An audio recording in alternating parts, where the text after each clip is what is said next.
예수님께서는 제자들을 부르셨을 때 그 제자들이 다양한 삶에서 나오도록 불러주셨습니다. 어부도 있었고요.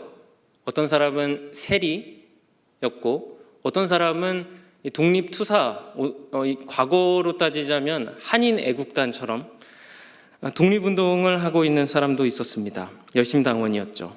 그리고 평범한 사람들도 있었습니다.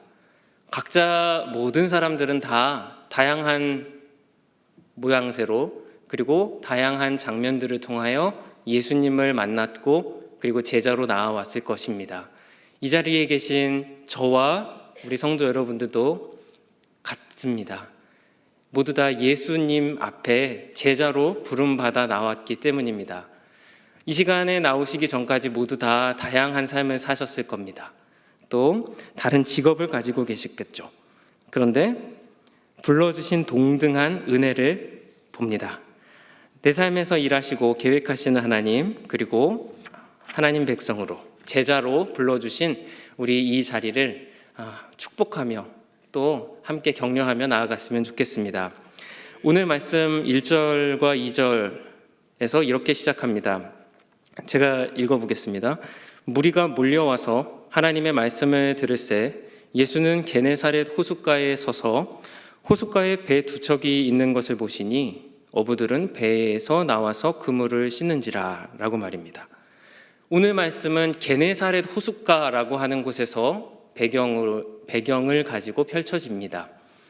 게네사렛 호숫가는 요단강을 따라서 북쪽으로 올라가시다 보면 나오는 호수입니다. 바다라고도 합니다. 구약에서는 게네사렛이라고 하는 표현을 더 많이 썼고 또 신약에서는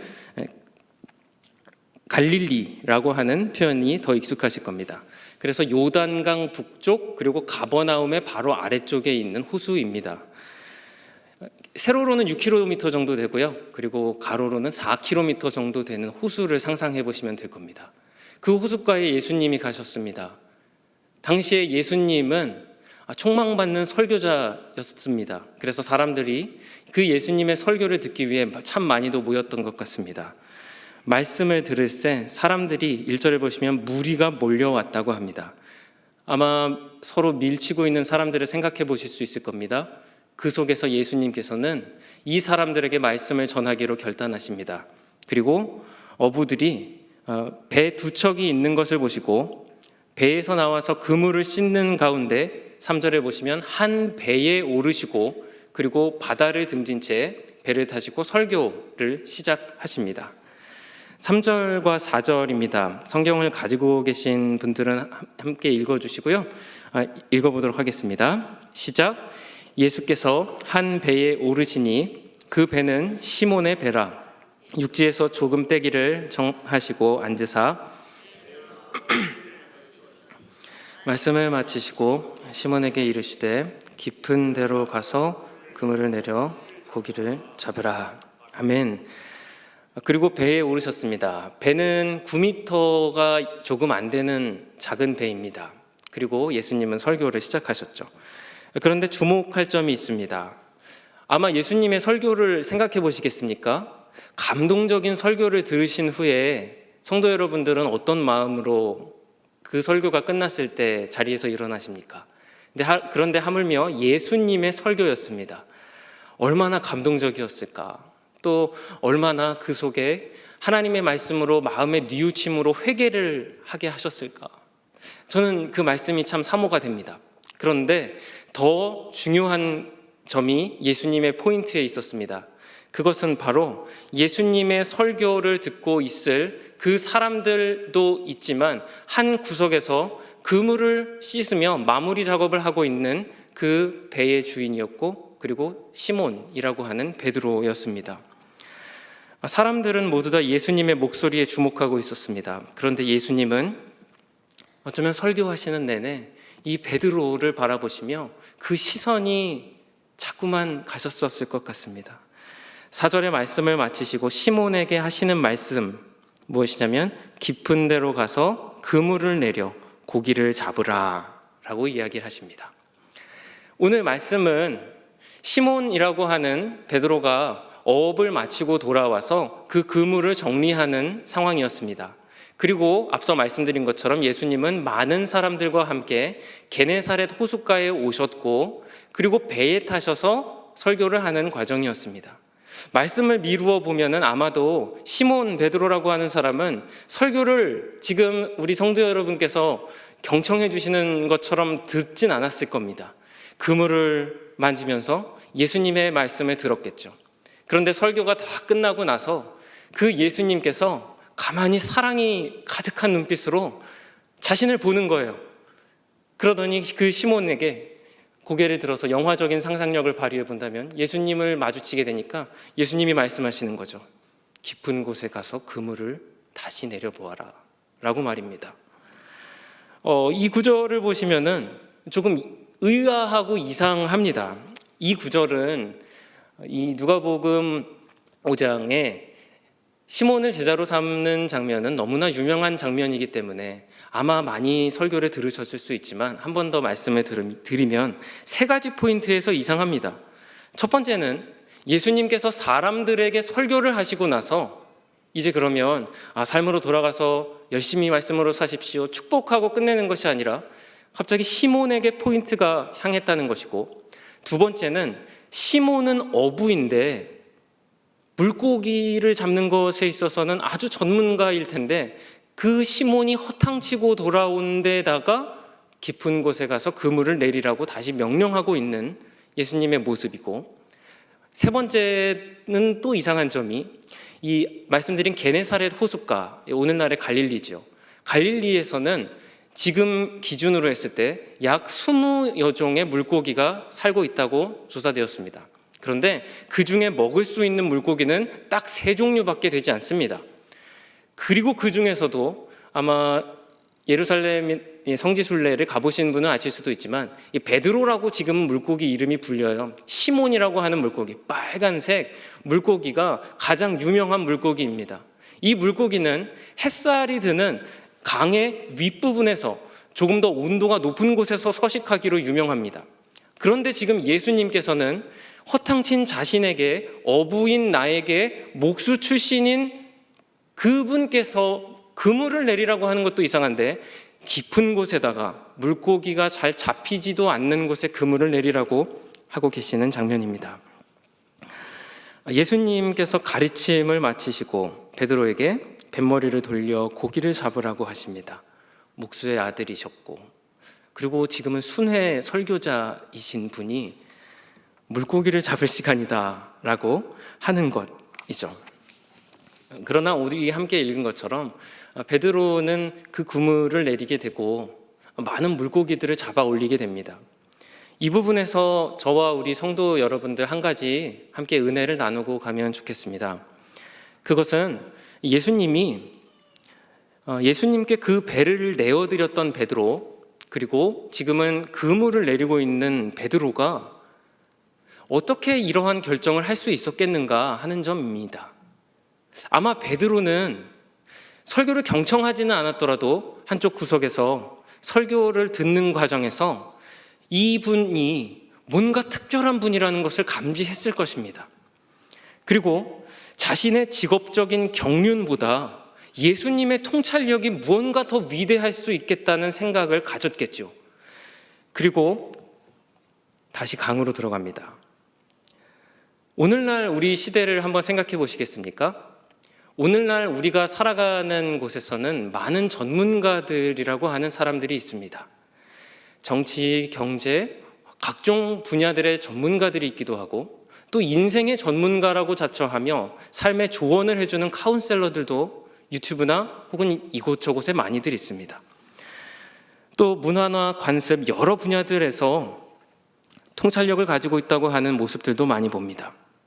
그런데 예수님께서 인도하고자 하시는 그곳은요, 우리가 생각하기에 문화와 관습 그리고 혹은 일반적인 상식, 내가 가지고 있는 전문적인 지식까지도 초월하실 수 있는 영역이라는 것을 인정하셔야 된다는 점입니다. 오늘날 시대를 거시적으로 한 가지 보고 또 미시적으로 하나 보실까요?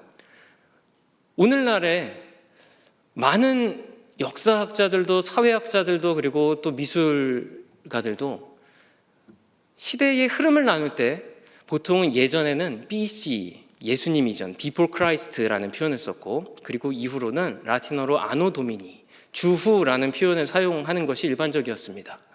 그런데 오늘날의 시대를 보시게 되면 이 AD라는 단어를 잘 쓰지 않습니다.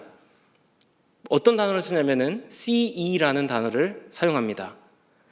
대학교에서 이렇게 가르쳐요. 논문들도 일반 학문 쪽에서는 AD라는 표현보다 CE가 더 많이 씁니다. 이게 무엇이냐면 아노 도미니는 주후라는 뜻이지 않습니까? 우리 주님 오신 후. 그런데 주라는 단어가 우리 예수 그리스도 그거 사용하지 말라는 거예요. 그래서 CE라고 커먼 에라, 공통의 시대 혹은 커런트 에라, 현 시대라고 하는 단어를 사용합니다.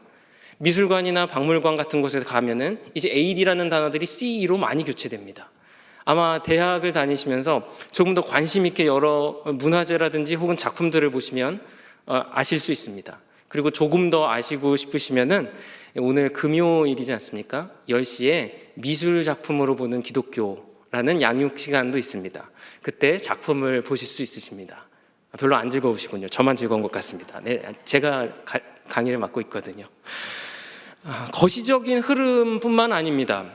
주후 이런 표현 쓰지 마라. 미시적으로 볼까요? 우리 인생에 수많은 코치들이 있습니다. 이렇게 인생을 살아내야 한다고. 지금은 네가 인생에서 신앙에 힘을 쓸 때가 아니라, 신앙 훈련 받을 때가 아니라, 예배 드릴 때가 아니라 지금 인생에 이렇게 살아야 되지 않냐고 말입니다. 참 감독이 중요합니다.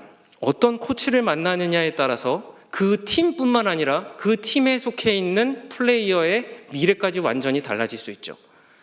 얼마 전에 이 WBC라고 하는 경기가 끝이 났습니다. 끝은 나지 않았죠. 우리나라의 경기 스케줄만 끝이 났습니다. 네, 탈락했거든요. 그런데 물론 감독 하나의 문제이겠냐마는 이제 언론에서 주목하는 점은 감독의 선수 운용이었죠. 야구만이 아닙니다. 축구에서도 독일에서 한 감독님을 초청했죠. 그런데 그것을 두고 또 말들이 많습니다. 왜냐하면 오래 쉬었던 감독이기 때문입니다. 어떤 팀이든 감독에 목말라 하는 이유는 그 코칭에 따라서 그 팀의 명암이 완전히 갈릴 수 있기 때문입니다. 우리의 인생도 그러합니다. 어떠한 조언들을, 내 인생이 어떠한 방향으로 살아가느냐 하는 말을 귀담아 듣는 것에 따라 우리의 결말이 완전히 달라집니다. 그리고 우리의 삶의 순간 가운데에 하나님께서 찾아오실 때 하나님이 일하실 수 있도록 내어드릴 수 있는 그 순간들도 달라지게 됩니다. 사무엘에게 하나님께서 찾아가셨죠. 사무엘아, 하나님이 부르실 때 사무엘은 그 말을 한 번에 알아듣지 못했습니다. 이것은 사무엘이 영성이 부족한 사람이어서 그 평생에 뭔가 부족했는가 라는 점보다도 그 엘리라고 하는 제사장에게 이 음성이 하나님의 음성이라는 것을 깨닫기까지 3번이나 가서 확인을 받아야 했다는 점입니다. 조금 더 엘리라고 하는 제사장이 탐욕스러운 사람으로 등장하지만, 그러나 조금 더 하나님의 말씀에 영민한 사람이었다면 그때에 더 빠르게 코칭할 수 있지는 않았을까요? 이런 생각도 해봅니다. 이제 우리에게 적용해보면 우리에게는 최고의 상담사가 계십니다. 바로 예수님의 영이신 성령님이십니다. 성령님은 보혜사라고 하십니다. 보혜사라는 말이 한자어라서 어렵게 느껴집니다. 저도 성경을 처음 읽을 때 무슨 말인지를 모르겠습니다. 그런데 영어로 하면 조금 더 가까이 느껴집니다. 카운셀러죠. 상담사. 그리고 조언을 해주는 사람입니다. 그러나 가장 잘 이끄실 수 있는 분이죠. 오늘 말씀으로 돌아와 보면 베드로에게, 이 어업을 하는 한 사람인 베드로에게 재정 전문가가 있다고, 컨설턴트가 있다고 한번 생각해 보시겠습니까? 오늘날로 따지면 회계사가 그에게 고용되어 있다고, 세무사가 고용되어 있다고 한번 생각해 보십시오. 그렇다면 그 전문가가 이 예수님께서 깊은 곳에 가서 다시 그물을 내리라고 하는 조언에 뭐라고 조언을 했을 것 같습니까? 그리고 사랑하는 성도 여러분께서는 어떤 조언을 가장 귀담아 들으며 살고 계시는지요? 이 세상에 좋아 보이는 목소리들보다 하나님의 말씀에 더 무게를 두시며 사시는 우리 성도님들이 되시길 축복합니다. 음성에 주목하십시오. 우리 영과 그리고 육신의 아버지가 되시는 하나님의 말씀을 신뢰하셔야 합니다. 하나님의 목소리와 세상에서 하는 조언이 충돌할 때가 있으십니까? 전적으로 말씀에 순종하시고 청종하시는 가운데 하나님이 주시는 복을 누리시길 축복합니다. 요한복음 10장에 이런 말씀이 있습니다. 나는 선한 목자라. 나는 내 양을 알고 양도 나를 아는 것이 아버지께서 나를 아시고 내가 아버지를 아는 것 같으니 나는 양을 위하여 목숨을 버리노라 라고 말입니다. 종종 하나님과 기도로 거래를 하시는 분들이 계셔요. 저도 살면서 저희 친구가 요즘 기도하고 있다고 하는데, 그런데 내가 열심히 기도해서 지금 하나님이랑 지금 딜을 볼 게 있다고 그래서 말했습니다. 하나님은 지금 거래하는 딜하는 쇼 붙이는 사람이 아니야. 이 친구가 사용한 단어거든요. 하나님은 순종하는 분인 줄로 믿습니다. 하나님의 말씀은 청종할 대상입니다. 네, 5절과 6절입니다. 이제 시몬이 대답합니다. 시몬이 이렇게 말합니다. 선생님, 우리들이 밤이 새도록 수고하였으되 잡은 것이 없지만은 말씀에 의지하여 내가 그물을 내리리이다 라고요. 그리고 6절에 그렇게 하니 고기를 잡은 것이 힘이 많아 그물이 찢어지게 됩니다. 오늘 말씀이 보통 매우 드물게 물질적인 축복의 말씀으로 사용될 때도 있습니다. 물론 표면적으로 보면, 현상적으로 보면 틀린 내용은 아닙니다. 그런데 이 말씀을 생각해 보시면 왜 예수님께서는 베드로에게 다가가셔서 이러한 이적을 보여주셔야 했을까를 묵상해 보시면 물질적인 축복보다 훨씬 더 깊은 축복이 있습니다. 이 상황을 한번 생각해 보시겠습니까? 깊은 곳에 그물을 내렸습니다. 낚시를 해보신 분들은 손맛이라는 말을 쓰죠. 무언가 탁 걸렸을 때 그 느낌을 압니다. 딱 들어올리려고 할 때 이건 무게가 장난이 아니다 라고 베드로도 느꼈을 겁니다. 그래서 이제 뒤에 나오는 말씀처럼 7절에 동무들에게 손짓하여 이르되 도와달라고 합니다. 두 배가 가득 차게 됐습니다. 그리고 오늘 표현해 보시면 7절에 잠기게 되었다라고 합니다. 이게 이제 가라앉았다라는 표현은 아닙니다. 한쪽에서 그물을 당기고 있는 모습을 생각해 보시면 배가 휘청거리겠죠. 그러면 배는 기우뚱할 수밖에 없고 어느 한쪽으로 물이 들어오게 될 겁니다. 그러면서 물이 잠긴다는 표현을 사용한 겁니다. 그물은 찢어지고 있습니다. 오늘날처럼 완전히 튼튼한 플라스틱 그물이 아닐 테니까요. 물고기들은 배의 여기저기에서 펄떡펄떡 거리고 있습니다. 이와 같은 갑작스러운 상황 속에 베드로에게 무언가 마음이 생깁니다. 무언가 번쩍 떠오르는 생각이 있습니다. 이러한 일이 일어날 수 있는 건 하나님의 대리자가 아니면 이런 일이 지금 이게 있을 수가 없다라는 것을 그물을 올리며 알게 되는 것이죠. 배를 건져냅니다. 그물을 건져냅니다. 물고기를 모읍니다. 그리고 허둥지둥 다시 정리되어 있는 모습들을 봅니다. 그리고 예수님 앞에 오늘 읽으신 것처럼 무릎을 꿇게 됩니다. 오늘 말씀을 읽으시면 또 이상한 점 하나가 갑자기 베드로가 예수님 앞에 무릎을 꿇는 모습을 봅니다. 그리고 자기가 죄인이라고 자기를 떠나셔야 한다는 표현을 사용합니다. 뭔가 이상하지 않습니까? 이러한 일이 일어나면 이건 대박이다. 최고의 사업 파트너를 만났구나 라고 연봉을 협상해야 할 것 같은데 그게 아니라 저를 떠나셔야 된다는 그런 제스처를 취합니다. 왜 예수님은 베드로에게 이런 이적을 허락하셨을까요? 그리고 베드로는 왜 예수님께 이런 자세를 취했을까요? 이 두 가지의 이유가 있습니다. 첫 번째는 이 이적은 베드로의 평생의 꼭 필수적인 이적이었기 때문입니다. 먼저는 베드로가 지금 예수님께 말씀 사역자로 부르심을 받는 순간인데 베드로는 예수님 앞에서 겸손해질 필요가 있었습니다. 물고기를 잡아들이면서 이분이 하나님의 특별한 분이라는 것을 깨달았고, 그리고 그 하나님의 앞에 서면 인간들은 죽는다는 인식이 보편적이었어서 이제 나는 죽을 수도 있겠구나라고 하는 위험함을 느꼈던 겁니다. 그리고 어떤 점에서 필요했냐면 배와 그물이 더 이상 예수님이 베드로를 사용할 때 베드로의 도구가 되지 않을 것을 가르쳐 주셔야 했기 때문입니다. 다시 말씀드립니다. 배와 그물이 더 이상 베드로의 도구가 아니라는 것을 베드로에게 가르쳐 주셔야 했기 때문이에요. 베드로는 이제 예수님의 12명의 제자들 가운데 한 명으로서 말씀 사역자로 사역을 하게 될 겁니다. 그런데 그때의 베드로에게 가장 필요한 것은 자신의 인생에서 가장 중요하다고 생각했었던 배와 그리고 물고기를 잡을 수 있는 그물, 이 수단이 아니라 하나님의 말씀으로 예수 그리스도라고 하는 복음이 최고의 도구라고 하는 것을 예수님께서 가르쳐 주셔야만 했기 때문에, 바꾸어 주셔야만 했기 때문입니다. 배와 그물은 더 이상 그의 도구가 아닙니다. 대신 하나님의 말씀이 그의 도구가 될 것이죠. 그리고 이제 마지막입니다. 베드로에게 이것이 왜 필요할 수밖에 없었는가? 오늘 물고기를 잡은 상황을 한번 생각해 보시며, 그리고 이번 주에 우리 담임 목사님께서 말씀을 선포해 주신 내용을 한번 기억해 보시겠습니까? 요한복음의 마지막 장이었죠. 예수님께서 베드로를 불러주셨습니다. 베드로를 불러주시고 제자들은 예수님이 부활하셨음에도 불구하고 다시 배를 타고 있었습니다.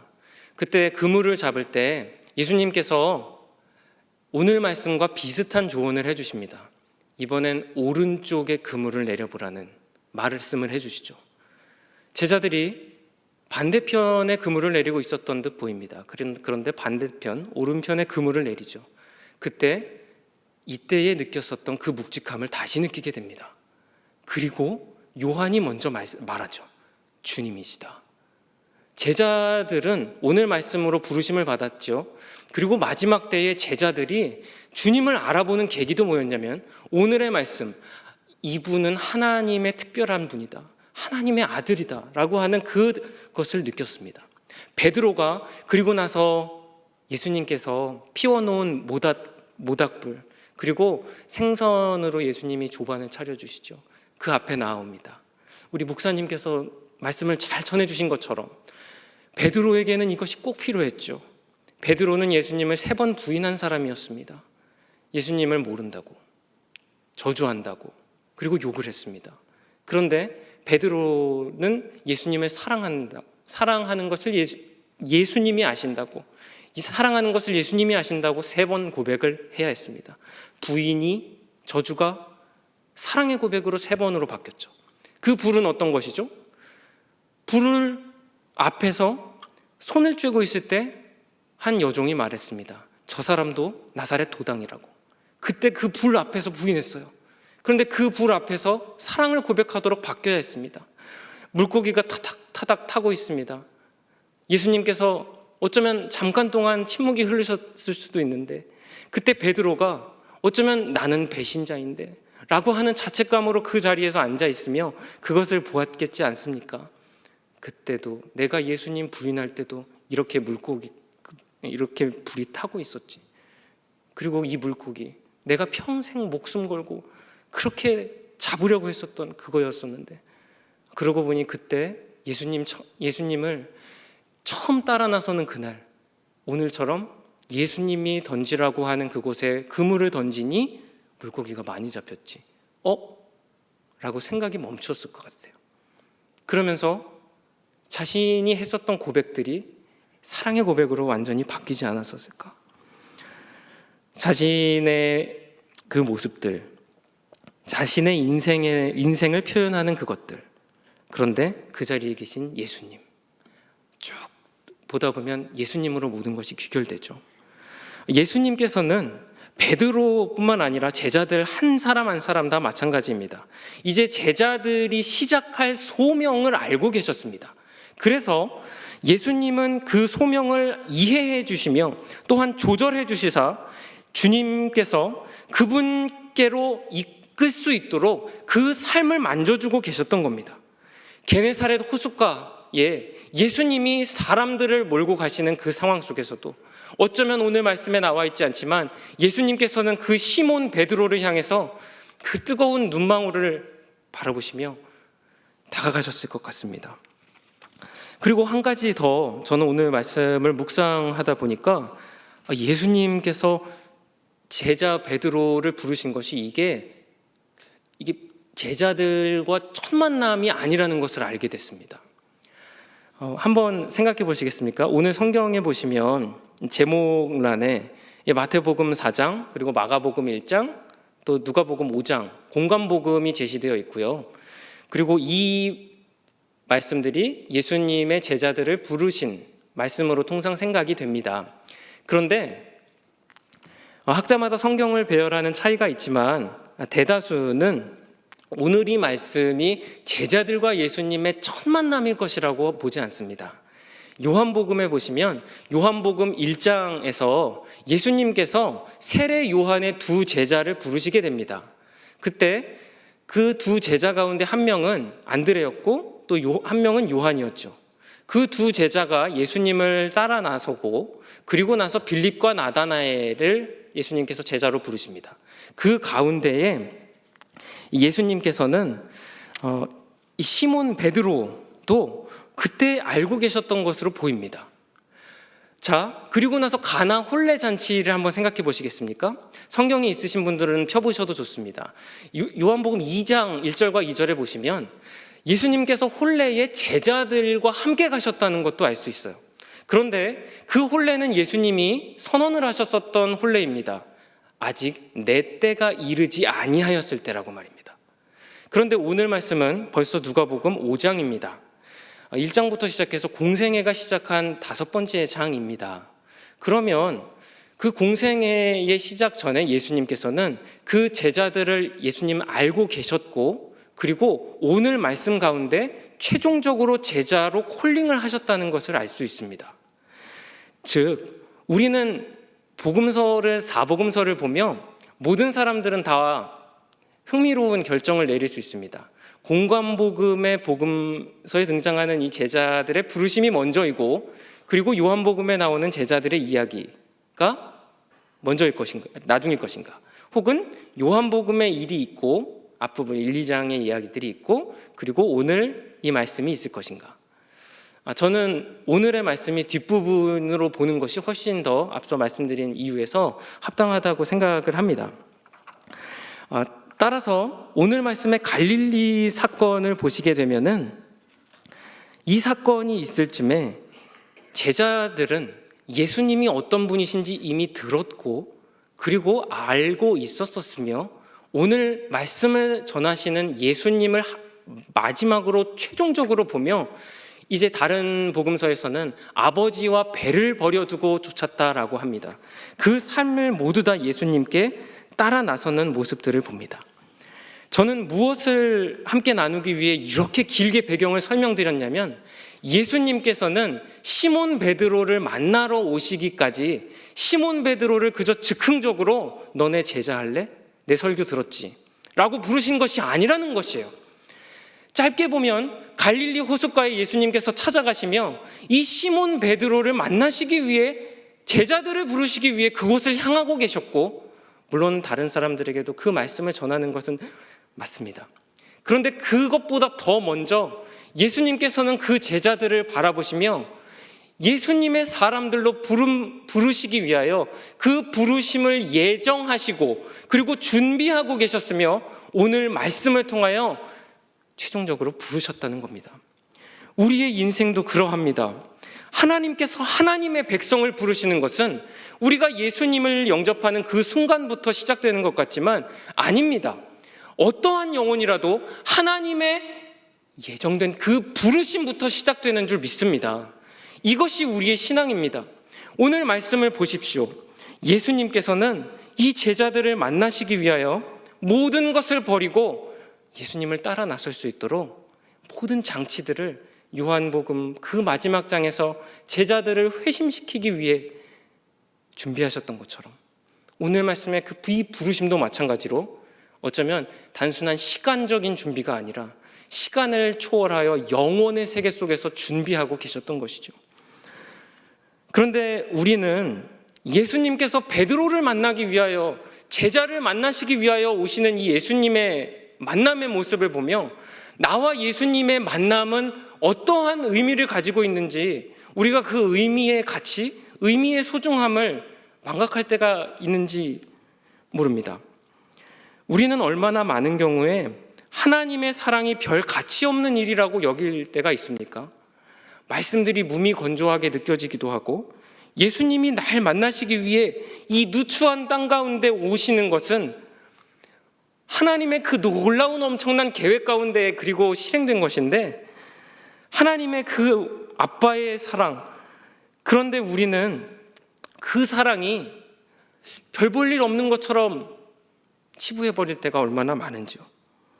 어거스틴은 하나님이 나의 아빠시라고 하는 이 사실에 대해서 나의 육신적인 아버지의 이미지를 지워내기 위하여 평생을 몸부림쳤다는 기록을 남겼습니다. 왜냐하면 그는 더 안전한 가정에서 자라지 못했거든요. 아버지의 폭력적인 모습, 아버지가 주었던 상처, 하나님 아버지를 생각하게 되면 자꾸 자기의 이 육신의 그 아버지의 이미지가 투영되기 때문에, 하나님은 신이시기 때문에 완전하신 아빠의 사랑을 우리에게 보여주시는데 그 사랑이 매치가 될 수 없기 때문에 몸부림쳤다는 내용입니다. 우리가 하나님의 이 아빠의 사랑을 묵상해 보시면 얼마나 우리를 사랑하시는지 모릅니다. 저에게는 사촌 여동생이 한 명 있습니다. 그리고 다 한 명, 물론 누나가 한 명 있는데, 누나 한 명, 그리고 막내 여동생, 그리고 다 남자입니다. 이 막내 여동생이 이제 삼촌의 가정에서 자랄 때 엄마가 좋아, 아빠가 좋아? 라고 삼촌이 딸에게 물어보았습니다. 보통은 고민하죠. 엄마, 아빠 막 고민하다가 이 친구가 뭐라고 대답하냐면 진선이 오빠, 이렇게 대답을 해버렸어요. 그런데 이 어머니 아버지의 표정이 너무 많이 막 무너지시는 거예요. 나도 아니고 당신도 아니고 진선이 오빠라고, 그리고 하물며 사촌 오빠라고. 그러다가 이제 이 친구도 뭔가 이상함을 감지했던지 그런데 엄마 아빠도 좋아, 엄마 아빠도 사랑하지, 엄마 아빠 더 사랑해, 이렇게 말을 점점 바꿨습니다. 이러한 모습이 만약에 이것은 하나의 조크이지만 진짜라고 해도요, 엄마 아빠가 아니라 다른 사람을 더 사랑한다고 해도 그 부모의 사랑이 자식에게 쏟아질 때에 그 모습이, 그 사랑이 변질되지 않지 않습니까?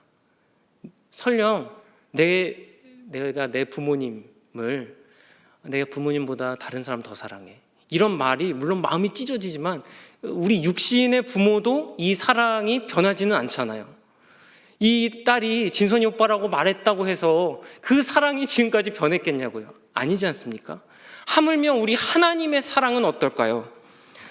하나님 아버지의 사랑은 포기를 모르시는 사랑이십니다. 구약에서부터 수없이 백성들은 아빠 하나님의 그 사랑 말고 다른 사랑을 목말라 했어요. 그런데 하나님은 그 사랑을 끊임없이 보여주십니다. 그리고 약속하시죠. 내가 너에게 내 사랑이 어떠한 건지 보여줄 거야. 내가 너를 얼마나 사랑하는지, 이스라엘을 얼마나 사랑하는지 알게 될 거야. 내가 너를 얼마나 구원하기 위해 사랑하는지 알게 될 거야 라는 내용, 그래서 수없이 약속을 하지 않습니까? 예수님은 오늘도 이 자리에서 우리에게, 이 자리에서 말씀을 통해 이 사랑을 깨달았으면 좋겠다고 도전해 주십니다. 베드로에게 그 사랑을 가지고 다가가시고 말씀하시고 사랑으로 바라보시는 것처럼 우리에게 들려주시고 느끼게 해주시고 성령님으로 안아주시며 만나게 해주시는 것이죠. 이것은 우주적인 사랑의 이야기입니다. 인간계, 물질계의 이 한정된 사랑이 아니라 그것을 초월하여 시간까지도 넘어선 신의 사랑의 이야기이죠. 네가 나를 어떻게 부정해도 나의 사랑은 너를 기다리고 있단다. 나는 너의 아빠, 너의 창조자, 너의 유일한 왕, 너의 주의 주. 네가 인간계에 있다면, 그리고 그 속에서 네가 죄로 인해 망가지고 죽을 수밖에 없다면 내가 너를 향하여 그 인간계로 내려갈 것이고, 그리고 네가 죄 가운데 무너져 있다면 나는 그대로 너를 방치할 생각이 없고 너를 그 자리에서 끌어낼 것이며, 네가 낮추어져 있다면 내가 일으켜 세울 것이고, 업으로 살며 그 속에서 인생이 그저 끝나는 것이라고 생각했다면 나는 너를 나의 제자로 부를 것이란다 라고 하며 강변 한쪽에서 쪼그리고 있는 베드로를 부른 것이죠. 그래서 시몬은 엎드린 겁니다. 오늘 말씀 8절과 9절 말씀을 제가 읽겠습니다. 시몬 베드로가 이를 보고 예수의 무릎 아래에 엎드려 이르되 주여 나를 떠나소서 나는 죄인이로 소이다 하니, 이는 자기 및 자기와 함께 있는 모든 사람이 곡이 잡힌 것으로 말미암아 놀라고. 성경을 가지신 분들 우리 10절 말씀 함께 같이 읽어보도록 하겠습니다. 시작. 세베대의 아들로서 시몬의 동업자인 야고보와 요한도 놀랐습니다. 예수께서 시몬에게 이르시되 무서워하지 말라, 이제 후로는 내가 사람을 취하리라 하시니. 아멘. 반주를 해주시겠어요? 물고기를 기적적으로 잡은 것은 예수님께서 제자 베드로를 그리고 제자들을 부르시기 위한 사람을 복음으로 잡으라는 은유적인 비유를 위한 것이었습니다. 그리고 제자들은 이 부르심의 순간을 향하여 자신의 삶의 방향을 알지 못하였겠지만 달려왔고, 그러나 그 인생보다 더 크시게 시간을 초월하여 영원 가운데 부르심을 예정하신 하나님의 그 순간에서 예수님을 영접하게 됩니다. 저와 이 자리에 계신 모든 사랑하는 성도님들의 영혼 가운데 이 사랑의 빛이 그 영혼을 초월하여 비추어져 왔던 것입니다. 예수님은 시몬의 우선순위를 바꾸십니다.